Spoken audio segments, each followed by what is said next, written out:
ایک دفعہ حضور نبی اکرم صلی اللہ علیہ وسلم نے اعلان کیا کہ مال کو میرے پاس لاؤ. غزوہ تبوک کا شاید موقع تھا. حضرت عثمان غنی کی سخاوت پورے عرب میں مشہور تھی، حتیٰ کہ اب تک بھی عثمان غنی کے نام کا بینک اکاؤنٹ عرب میں، سعودی عرب میں ہے، جن سے آج بھی لوگ اس سے فائدہ اٹھاتے ہیں. غریب مسکین کو عثمان کا صدقہ آج بھی جاتا ہے. اتنے سخی مالدار حضرت عثمان غنی رضی اللہ تعالیٰ عنہ. ان کا سخاوت کا جو ڈنگا تھا اس وقت بھی عرب میں بجتا تھا. لیکن جب مال جمع کرنے کی باری آئی نا، عثمان بھی مال لائے، عمر بھی مال لائے، ابو بکر صدیق بھی مال لائے. سرکار نے سیدنا عمر بن خطاب فاروق اعظم سے پوچھا، عمر کتنا مال لائے ہو؟ کہا یا رسول اللہ اتنا مال لے کر آیا ہوں کہ باقی کچھ گھر والوں کے لیے بھی چھوڑا ہے اور آپ کی خدمت میں بھی پیش کیا ہے. سرکار نے کہا بہت اچھا کیا ہے. جب باری ہے ابو بکر صدیق کی، حضرت ابو بکر صدیق رضی اللہ تعالیٰ عنہ سے سرکار نے فرمایا، صدیق گھر والوں کے لیے کیا چھوڑا ہے؟ کتنا مال لے کر آئے ہو؟ سب صحابہ مال لائے، گھر والوں کے لیے کچھ چھوڑ کر آئے، بیوی بچوں کا خیال کیا، ماں باپ کا خیال کیا، بہن بھائیوں کا خیال کیا. سارے صحابہ مال لائے، سب کچھ مصطفیٰ کے قدموں پر نچھاور کیا. جب باری آئی حضرت ابو بکر صدیق کی، آگے سے حضرت ابو بکر صدیق نے جواب دیا، اب قیت اللہ و رسولہ، گھر میں اللہ چھوڑا ہے، اللہ کا رسول چھوڑا ہے، سارا مال آپ کے قدموں میں رکھا ہے، کچھ بھی گھر نہیں چھوڑا ہے، سارا مال آپ کے قدموں پر نچھاور کر دیا ہے. جب یہ جواب دیا نا، کچھ بھی نہیں گھر چھوڑا. یہاں پر میر عبد الواحد بن الغرامی کہتے ہیں، اگر مصطفیٰ یہ پوچھتے نا کہ اپنے لیے کیا چھوڑا ہے تو جواب کچھ اور ہوتا.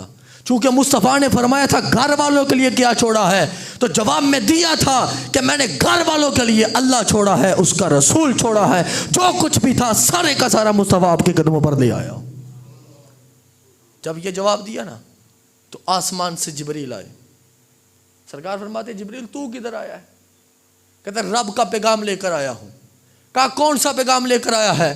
کہتا رب نے مجھے یہ فرما کر بھیجا ہے، جاؤ پوچھو حضرت ابو بکر صدیق سے، کیا تو مجھ سے راضی ہے کہ ناراض ہے؟ رب پوچھتا ہے ابو بکر صدیق سے، بتا تو مجھ سے راضی ہے کہ ناراض ہے؟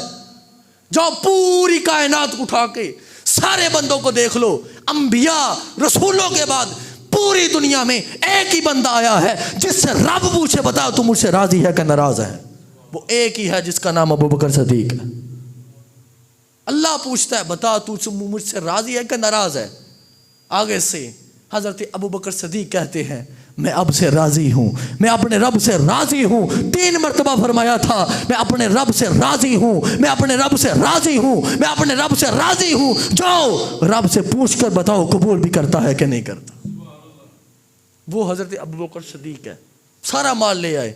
جب سارا مال لے آئے نا تو سرکار حضرت ابو بکر صدیق کو فرمانے لگے ابو بکر ذرا میرے قریب آؤ نا.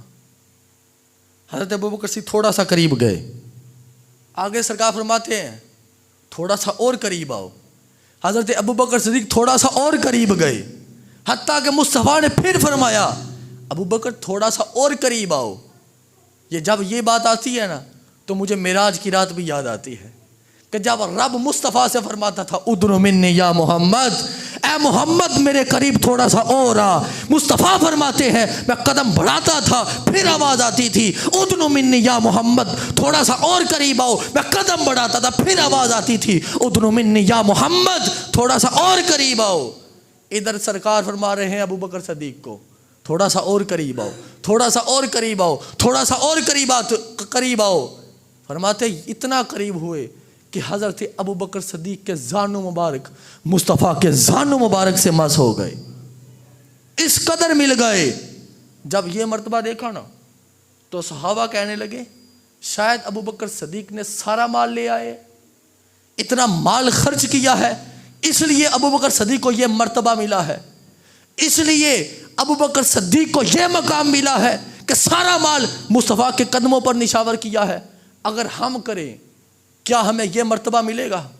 جب سرکار نے یہ بات سنی سرکار فرماتے نہیں، یہ جو مرتبہ ہے، اے میرے صحابہ سن لو، یہ مرتبہ نہ نمازوں سے ملتا ہے، نہ زکوٰۃ سے ملتا ہے، نہ روزوں سے ملتا ہے، نہ حج سے ملتا ہے، نہ پیسوں سے ملتا ہے۔ یہ مرتبہ جو ہے اس بات سے ملتا ہے جو رب نے ابو بکر صدیق کے سینے میں جو بات رکھی ہے، اس بات کی وجہ سے یہ مرتبہ ملتا ہے۔